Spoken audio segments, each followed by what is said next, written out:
My name is Charlie. I'm the Partnerships and Engagement Manager at Enactus UK.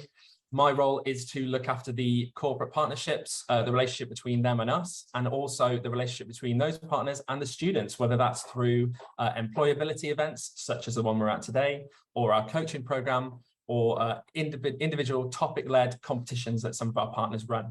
So you might be thinking, if you don't already know who Enactus are, who are Enactus? So Enactus is the UK's leading youth combined social action and youth social enterprise charity.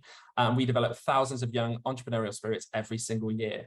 Our mission is to be recognised as a leader in developing a sustainable network of socially minded leaders of the future, transforming communities and society through real life social action and environmentally responsible enterprise. So what does that mean? So what that means is we are in 60 universities across the country. And at that university, you may find in your student union, among the other societies that are out there, the Enactus Society. Now, that society is a chance for you to work with your fellow students on social issues in your local communities that you are passionate about, developing social action projects that tackle those needs right at the source. We're not looking for solutions-led projects. We're right there with the beneficiaries, empathizing with them. Now, that society is an opportunity for you, first and foremost, to make friends. It's something that is very, very simple, but it's a big deal for a lot of people at university when they join. It's a new environment. Even if you're not in your first year, it's a great chance for you to meet like-minded students who care about the environment, care about sustainability and social issues that you can share in those passions and really deliver something that makes a difference to those people in that community, which takes me to the second point of why you'd want to join Enactus, which is that you can transform lives. You really can create an impact on people in your local communities with those projects. We see some fantastic projects every year that really make a difference, and the feeling of making a difference on someone's lives and transforming their behavior is absolutely incredible and something that we all want to share in. So that's a good reason to join. The third reason to join is tied very closely to one of the to the session that you're on today. So it's an opportunity for you to build your future. So at Enactus UK, we work with our corporate partners to develop your skills, your personal development and employability to help you land those graduate roles, those coveted graduate roles and opportunities all year round, placements, internships, we've got it all covered. So if you work with us, join Enactus, you'll get access to all sorts of fantastic opportunities, fast track programs, talks, sessions, all to support you on your career journey. If you want to join Enactus, feel free to go ahead and follow the link in the description. Angela will also be posting the link in the chat in a second. Follow that to sign up and make the most of the opportunities we have to offer. So that's enough from me. It's time now to hand over to the wonderful Sarah from AIG, who's going to be running the session today. Thank you so much for that introduction, Charlie. And hi, everybody, and welcome to your employability series with AIG. I'm Sarah Davies. I've been working at AIG for a lifetime because there are so many different careers here. I've moved around a lot and I now manage our citizenship and our corporate memberships. The citizenship part at AIG is the give and back piece. And I have the opportunity to work with Enactus, of course, that's why we're here today. They are, one of our longest standing charity partners.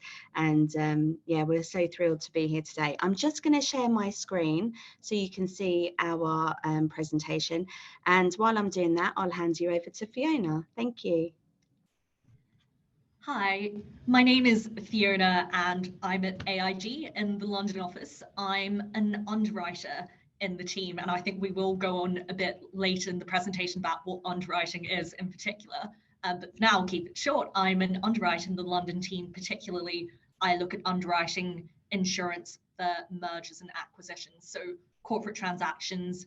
I joined AIG last November, and I was previously a law student and then a lawyer before joining AIG as well. I will pass on to Rory now. Thanks, Fiona. Hi, I'm Rory O'Brien. I've been working at AIG now for 7 years and working alongside Enactus for over a year. And so really pleased to be here at this Employability Summer Series. And in AIG, I lead and run the UK mergers and acquisition business. And so I'm looking forward to this this particular session on confidence. I'll hand over to, who am I handing over to? Kath. Hi, my name's Kath Dyde. I've been worked at AIG for 8 years. I've been a manager for 20 years. I know I absolutely don't look old enough. And I really enjoy my role. I work in the UK regions. And I'm really excited to talk to you about building your confidence today. I'm seeing myself, Sarah. I don't know if you've got the...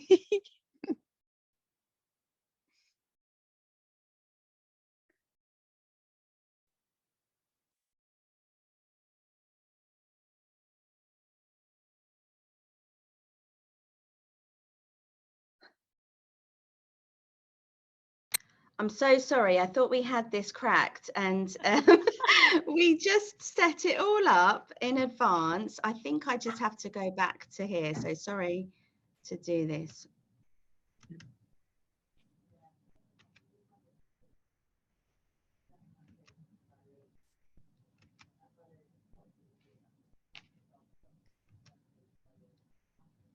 It's okay. It happens to us a lot at Enactus UK. Something goes wrong in the rehearsal. Everything's perfect. I'll start moving through the agenda. So we're going to talk today about understanding confidence. So we've just done our welcome and introduction. And then we're going to ask you 3 questions, and we really appreciate you sharing with us. And don't feel like you need to share a lot of just like punchy words would be great. And we just want to kind of get that vibe of confidence. We're going to ask you what you think it means. And then we'll ask you what being confident feels like. So some quite emotive words. And then we'll ask you what being not confident feels like. So again, some quite emotional words that will come from there. And that just kind of sets the tone of the session today, because we'll have all these really powerful words that will be in our minds. We'll start to move into where does confidence come from and where do we leverage that from, and building a confident mindset. Then we'll move into a personal and group activity about where your confidence opportunity is, and we'll split out into breakout rooms at that point. And then we're pulled together with some kind of key takeaways as a conclusion and farewell. So I'm just going to move over to Rory now, who will share a little bit more about AIG. Thanks very much. Yeah, just to kick off this session, we just wanted to do just a little bit of an introduction to AIG. For those of you who've not heard of us, probably most of you have thought, yeah, I've heard of AIG, but who are they? What do they do? And that's a fair question. And AIG, American International Group, we're an international and global insurance business, and although we're headquartered in New York and we have offices all over the world, we have a very, very large presence throughout the UK. In fact, we've been in the UK over 65 years now, and so probably one of the leading insurance companies in the country.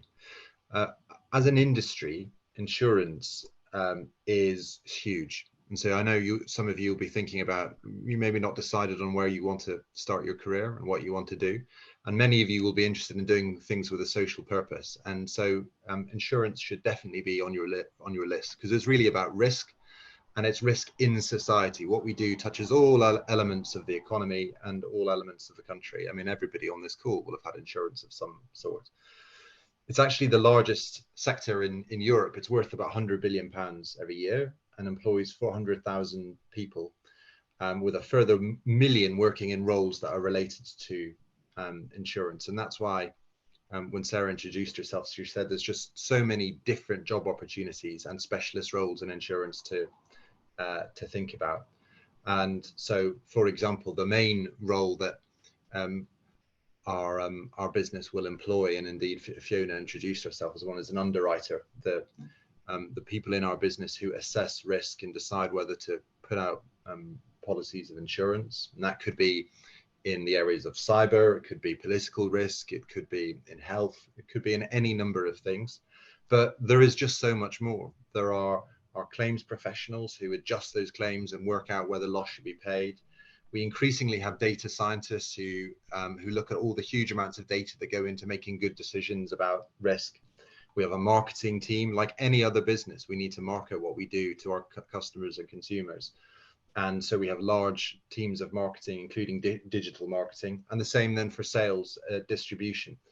And obviously being an international business, we even have a multinational team, which is just specialized in making sure we're doing our work correctly across the globe. So there's huge amounts of opportunity within AIG in lots of roles, and is therefore just a great place to start your career, and hopefully one you'll be interested to hear a little bit more about.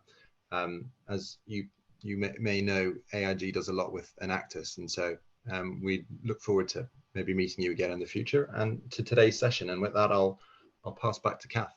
Oh, I nearly talked on mute then. That was very 2020, wasn't it? But no, I've recovered. So our first question is, what does confidence mean to you? Would anyone like to share?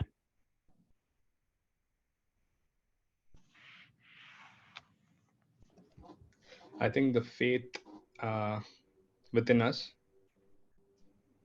and to talk out whatever we feel like, which gives us, which boosts us with what work we do. So when, for example, if I have to do something like a project, so I do project management, and I should be confident with whatever project I do. So if I'm not clear with whatever things I do, if I don't have faith within myself, I think I'll not be a good project manager. I absolutely love that word, faith. I think it's fantastic. That's kind of where you're leveraging your confidence from. That's great. So one popped up, the courage to be yourself. That's fantastic. Absolutely. I think being confident is about being brave and having courage. Oh, got some lovely ones. I've got to be quick enough now. The sense of being self-assured. Absolutely. Let me have a look. Believing in yourself. Like it's such a tricky thing to do sometimes, isn't it? But to really push yourself like that. But yeah, absolutely. I think for me, having confidence means to have a strong character. Okay. You need to know how to stand your grounds, even if you're faced with challenges. That applies to the real world as well. Yeah. So kind of leveraging strength for confidence there. Yeah. And trusting in yourself and trusting your ability to be willing to overcome that sense of pressure. Absolutely. There's some brilliant words that are coming through there, and very passionate. Not looking for validation from others. I'm going to talk about that in a minute. So that's really interesting, and I think that's a sense of confidence when you really are in that zone, which is fantastic. Brilliant. Okay, so we'll move to the next question now, which is, what does being confident feel like? What is the feelings that are associated to being confident? How do you feel?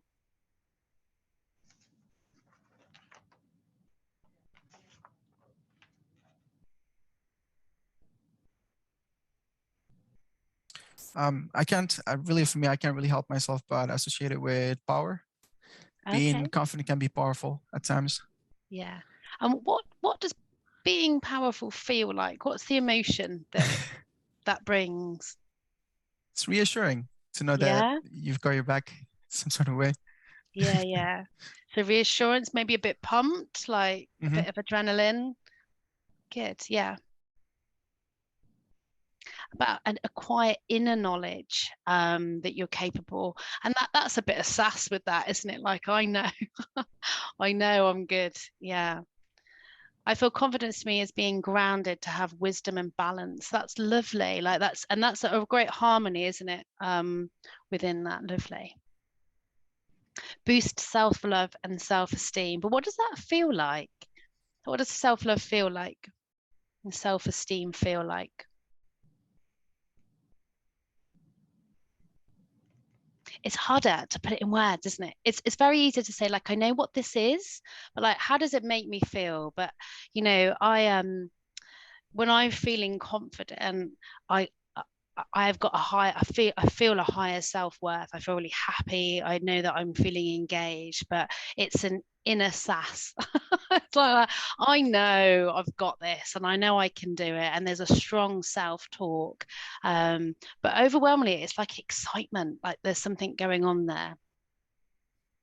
Yeah, it feels strong. We feel relaxed. That's really good, isn't it? So when you know you're confident, then you're nice and relaxed with it. You can easily talk freely because it's all coming out. It's all good. Positive and prepared. So that's really good. Yeah, positive is a great feeling as well. a few feeling about feeling strong. I think that it's often like a describing word, but actually feeling strong is quite a powerful emotional word as well. Feeling valued, that's lovely. Certainty in one's identity, we're definitely going to talk about that in a moment, and it definitely sits kind of within the relationship aspect of confidence and where we can leverage that from. But being your whole self is very important. Not needing validation from others, definitely a sense of excitement. Like, I completely agree with you there. I think confidence, the feeling of confidence, vulnerable yet strong. Yeah, I think sometimes that would be described as nerves, but it feels as like a tingly, I know I can do this. I believe that I can, and there's a sense of vulnerable. For me, there's a thin line between confidence and arrogance. So confident feels like having adequate competence to pursue growth and development opportunities. Absolutely. That's really interesting how you've kind of drawn a line there. So you've identified where that will be. Energetic. I completely agree. I love this bit. I think I could wait all day, and I think I would just keep encouraging you to put, we're going to bring the tone right down now. So I think, Michael, what we felt here, and particularly in this group, is a sense of strength, energized, and it's that real power that is coming through from knowing that you're self-assured, that ability to be able to just go out there and do it because you know and you believe that you can, which is come across really strongly in all your examples. So thank you very much for that. So I'm going to go right down now. So what does not being confident feel like? So when you're in a situation or a position where you are not confident, what feelings does that generate? For me, it's probably pure anxiety. That's the two words that I would use. Yeah. So with anxiety, what describing words would you use that makes that you're feeling? Is it your heart racing and uneasy? Maybe. Yeah, I would use the word uneasy. Yeah. It's uncomfortable, isn't it? It's uncomfortable. Nervous, doubts, negative. Untethered. I really like that feeling because it is that's a really strong sense of like I'm not sure, and with confidence comes this grounding, and when you don't have that untethered, that's quite a strong feeling. Feeling shy, absolutely. I think it's something that's often kind of referred to as maybe a child being shy. You grow out of that, but you absolutely don't. Like if you're in a situation where you're underconfident, you will feel shy. It is stressful, isn't it? It is stressful. Guilt, not doing your best work for an important deadline. So I stopped talking because I could hear background. No, okay.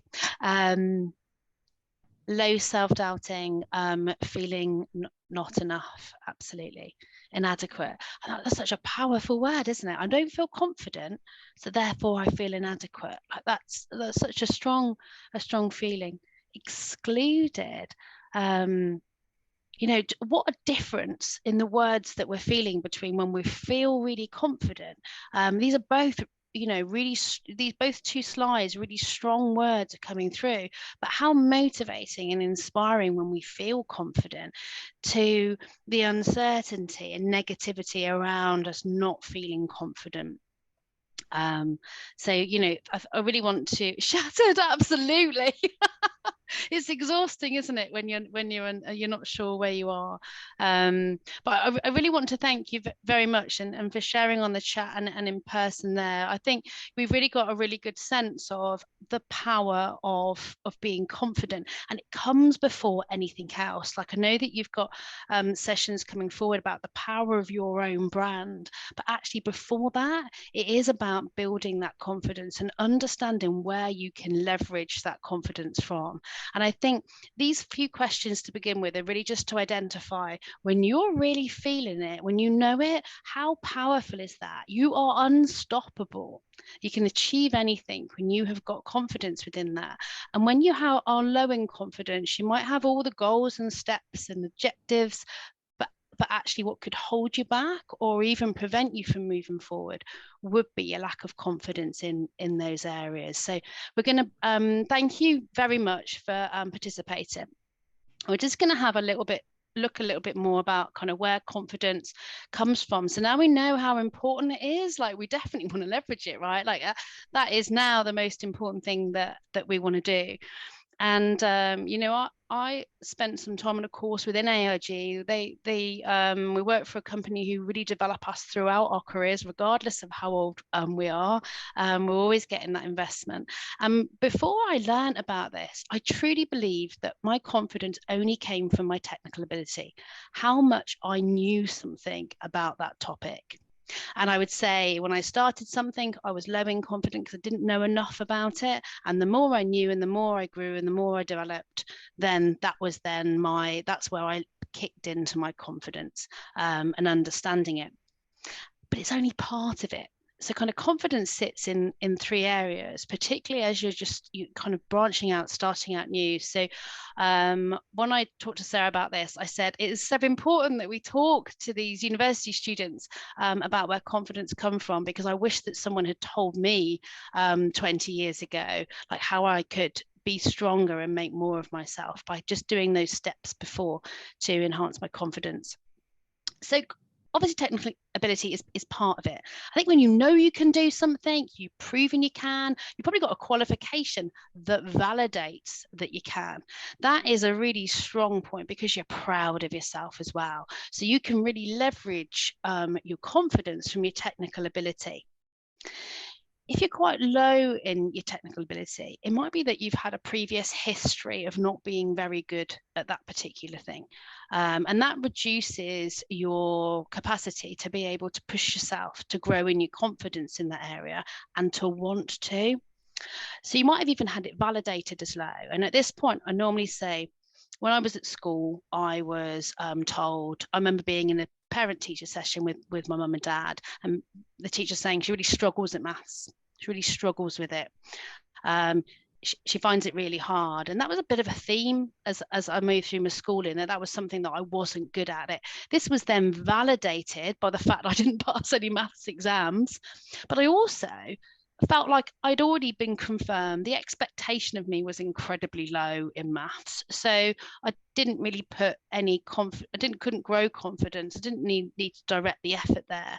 And then as I grew and I started kind of work, and then I found that actually my job required an element of maths, and I had to learn it and start to be quite good at it, even in terms of headcount and percentages and how much revenue we're making. And I started to enjoy it. And actually then I kind of thought, actually, that whole time I could have been quite good at it. But because I felt like I couldn't do it, and I grew up thinking I couldn't do it, my mindset had limited my technical ability. So if you think that you can't do something, the most important word to inject here is yet. So you know what having a high ability would feel like. You know exactly how it feels like having that underconfidence. But the word yet, you can't do it yet. Can you believe that you can and leverage confidence in that area? So that's kind of technical ability. And I think that's kind of where people, understand how to leverage their confidence in that area, work hard and you grow. But just be very mindful in an area that you may well have got a block on it, and it could have come from quite an early age. Revisit that and look at how you can grow your confidence in that area. So in relational, it kind of starts with yourself. As you as a person, you have quite a strong positive self-regard. You know that your presence is valuable in that situation. You're authentic, you're relaxed. We talked about that in your early comments. Some of you were already leveraging your relationship confidence, your relational confidence. You know that you can support others, and you project that in a really strong and powerful way. If you've got quite low relational confidence, you might have a negative self-talk. I'm not very good at that, or I'm not very good in groups. I get nervous with new people. And some of that negative self-talk can really bring down our confidence. So it's okay to recognize, actually, these things are my challenging areas, or they may not fit my personality quite as easily as some other aspects, but I can't do it yet. What types of things can I do to then be able to believe that I can do that? Can I build my confidence in that area and create a positive self-talk? What types of things would create a positive self-talk that will enable you to be able to be quite high in relational? And then finally, in influential, which is actually the most important. So as you start to grow in your career, you start to be able to have to do the technical bit, and then you start to learn the relational bit. But as you start to grow and you become potentially within a leadership role, the influential can be as up to 41%, and the others are less important when you look at them in relation. So if you're high in influential confidence, you know that you can influence others, you know you can persuade other people, you can deliver compelling messages, you can build trust and credibility, you can leverage relationships. Do you know what? You can get things done, and you don't have to do it yourself. You can pull in all the right people, and you've got the confidence to deliver a job without having to worry about doing it all yourself. It takes time. It does take time. And it might be that if you're low in influential, you could be thinking about how large your network is. When you're starting out in a new business or a new role or a new company, actually your network's going to be quite narrow. But that's okay to recognize that and then think, okay, so it's narrow at the moment. I need to be able to leverage that. What types of things can I do to gain confidence and build a wider network? Sometimes, and you hear people say it about other people, they're not a people person. It's quite a big label, isn't it? Because everybody's a people person. Like, you just need to be able to adapt yourself and feel confident within that situation. And kind of, you're not a people person is probably the most powerful negative that someone could say. And it's overcoming that. So, okay, what am I showing that makes you feel that way? What am I showing? Because actually, I do really like people and I do want to be able to influence people. So what is it that I could change? Often kind of presentations come into influential. I know that, we've had a lot within AIG of examples in this area of people who are a bit nervous to kind of present how they do it. But it's about building those skills. And you might not be able to do it not yet, but you believe you can. So we just move on to the next slide, Sarah. So a lot of what I've talked about there is not about doing actual physical things. It's about changing your mindset. So you might need to do something that will encourage your mindset to change, and everybody will be completely different.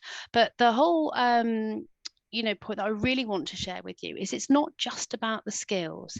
It is about who you are, that confidence of who you are and how you present yourself, and about how you engage with other people. Now, all of those are just as important. Start with those skills now. And probably the biggest message that overarches it is you don't just have to know you can believe you can. That for me opened up a whole new door. I've always had to know that I could do something before I could even think about believing that I could. That came second. But what about believing you can do something before you even have the knowledge you can? And that enables you to leverage confidence in situations that you hadn't considered before. It gives you more choices. It pushes you to more challenging goals. It enhances your effectiveness. But overall, it just expands your vision of what is possible. The essence of confidence that it is changeable and shapeable. And as you start your career, your technical ability will require you to be more focused in that area. But don't forget the other two. They're just as important to be able to grow and leverage your own career. And the more you start working on these areas that you might not have as much confidence, the easier it will come later. And draw on support from each other and others. We're going to move to a session in a moment where you'll get together in small groups. And I'd encourage you now to start thinking about your areas and then share them, because it actually might be something that you could do together. You might be able to join together as a group and do something that will build your confidences together. But overall, remember, to achieve the greatest impact, influence, and contribution is to just keep working through these stages, keep refreshing them. Say, where am I? Sometimes I have a look at each area and think, oh, okay, well, you know, I've been doing this now for 20 years. I think I've got quite a high skill in that area. If I was to change and do a different role, actually, I might be down the middle, and that might be quite a scary prospect. I might be maybe a 5 out of 10, but it's quite good to revisit because it changes, and actually your goals and your motivations will change within that time. And it's just important to develop the skills that enable you to remain highly valued over time. And by revisiting your confidence, that's your solid base. You can develop everything else from where you believe that you can. So I think we're going to move on to, sorry, lots of talk. Did anyone want to say anything? It's not expected. You're normally just listening. That's fine. Okay.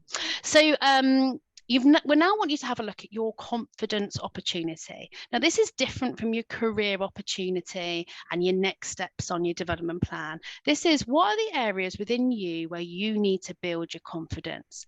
But it's also really important to look at your strengths. So within this, as I've been talking, you'll all be thinking, well, I'm amazing at that. Like, I'm really, really good at that. That comes naturally. So what could you do to enhance those areas? Something that is really working for you. Could you do more of it? Is it something you could volunteer for during the summer? Is it something you can go and get involved in and be able to practice those skills so that you can really showcase them? Is it worth it? Is it worth it? Are you so good at it that that's okay? You can move on and focus on development area. But actually, what's the benefit of enhancing a strength? Also measure that. You want to be putting all your effort and energy into something that's really you're going to get the most gains out of. And in the areas that you need to work on, have a think about what steps you could take to increase your confidence in that area. They don't need to necessarily be tasks, and it might be working around that self-talk. What is something that you could do to really push that? And then have a think about what's going to stop you. You know, what would stop you from achieving a greater confidence in that area? And throughout it all, think about the belief that you can or you can learn, and leverage your confidence from that statement alone, because that's where the power is. That's the power of the ability to be able to move forward. So look at your strengths. What are you doing amazing at? What can you leverage? What can you do more of to become an expert? And in areas of development, how could you work those too? Yeah, I believe everyone should be back now. Okay. But I hope you all really enjoyed your groups. I certainly enjoyed the group that I was in. I just like to ask them to kind of just share some of their thoughts there, because they had both Lily and Jara came at their thoughts around confidence in a different angle and ended up in the same space. And I thought it was really interesting, and we kind of talked around kind of fear of failing, which I thought was brilliant. So I wonder if I could invite them to share. I didn't ask them, so they might be like hiding, like, oh no, Kath. But would one or both of you be able to share a little more from your group? Hiya. Yeah, wait, I'll turn my camera on again. Hello. Oh, okay, I'm back. We were talking a lot about how if there's an opportunity and you're too scared to join it or too scared to put yourself out there, you're never gonna know the outcome. Whereas if you have an opportunity, you should just go for it. Even if you fail, you need to fail to realize that failing isn't the worst thing ever. So you have to have the confidence to take an opportunity, whether you think you're going to get it or not.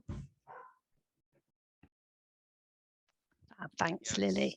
Good day, everyone. Yeah, just to add to what Tilly said, we were really speaking about overcoming the fear of failure and the fear of the unknown, and how those can really be inhibitors of confidence, and really tying that back into what Kat said about believing in yourself. So you may not necessarily have the knowledge, the expertise, and the familiarity with whatever the task is. But I'm really sorry. I'm currently at work, so that's why you hear the phone ringing. But essentially just taking that step to launch out and seeing how things turn out and learning from that. Awesome. Thank you ever so much, both. It's really nice of you to share those snippets. Sorry, I didn't ask you before. I had the confidence. I knew that you would. Fiona, should we go to your group? Did you have some takeaways from your group? Again, a really interesting discussion. And I'm also going to put some people on the spot because I didn't check this before. I think one of the really interesting themes that came out of our room was the balance between confidence as competence and preparation, which I think are really important and go to the technical side of confidence. But then how do you balance that with the fact that you can never know everything, can never be entirely fully prepared, and I guess the danger of perfectionism. So yeah, in particular, I think Abraham and Happiness in our group spoke on that theme, and it'd be interesting if they're happy to share with this wider group some of what they discussed in our breakout room. Sorry to put you on the spot, both. Hi, everyone. Hi, can you hear me? Hello. Yeah. Yes, we can hear you. Hi. Okay. So my take on confidence is about preparation, because from my experience, when I'm not fully prepared for something, or I don't know much about it, even if I know like 80% or something of the particular topic, I always feel like I'm not ready, I can't deliver, or I can't do it well enough, or there'll be some loopholes and all that. But if I'm fully prepared, or I've read much about the particular topic, or have the expertise, then it's easier for me to willingly just hop on it if there's an opportunity. So that's why I believe preparation helps. But the downside to that is that most time we don't always have to be 100% prepared for us to do something effectively, because the idea of perfection most time can really be a drawback, because if always waiting for us to be 100% ready, then we're missing out on important opportunities. So that's what I'm learning to overcome, because it has affected me in certain a few times. So I'm hoping I work on that more, and also some other person who may have such issue are able to come out of it. Thank you.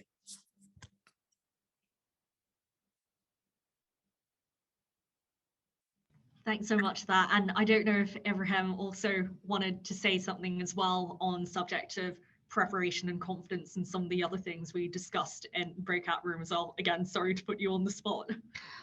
I'll just add then, we won't put you on the spot, and I won't put anybody in any of ours, in the rest of our breakouts on the spot, but just wanted to add, we had such a great conversation as well, and I just wanted to thank everyone again for being so open and sharing such personal they're like personal things, really, you know, like it's, you know, it takes a lot of confidence to share that in the first place, especially with someone you just met on Zoom half an hour ago, kind of thing. The strengths that the team mentioned were amazing, like fantastic strengths, you know. Go to that for confidence, you know, and then believe that you can, and believe that you can learn. It's everything what Kath was saying. We spoke a little bit more about the steps as well, like after this, like what should you do next, you know, what's your next step? You need to put this like personal development plan together, PDP we call it here, and you really need to sort of think, are you going to have something maybe for a 3-month goal, or a 6-month goal, or a year goal, or 5 years goal, whatever it is, and you have to go back to thinking why and what's the benefit, how are you going to get there, is there anybody that can help you, you know, you've got so many contacts already, you're at university, you're constantly learning, there's so many people there, use that network as well, and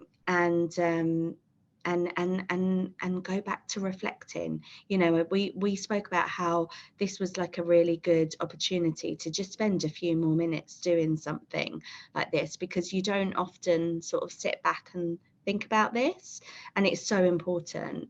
Yeah, so I just wanted to add that, really, not put anyone else on the spot, because I know we're up to time. So thank you so much, Kath, for leading us today. Do you want to say a few more words before we hand back to Charlie? Yeah, just to echo what you said, really, in terms of like, thank you so much for being open and sharing and really appreciating the fact that actually confidence comes first. And, you know, I really enjoyed listening to you talking about being brave and believing you can, and understanding that that's the step before you can.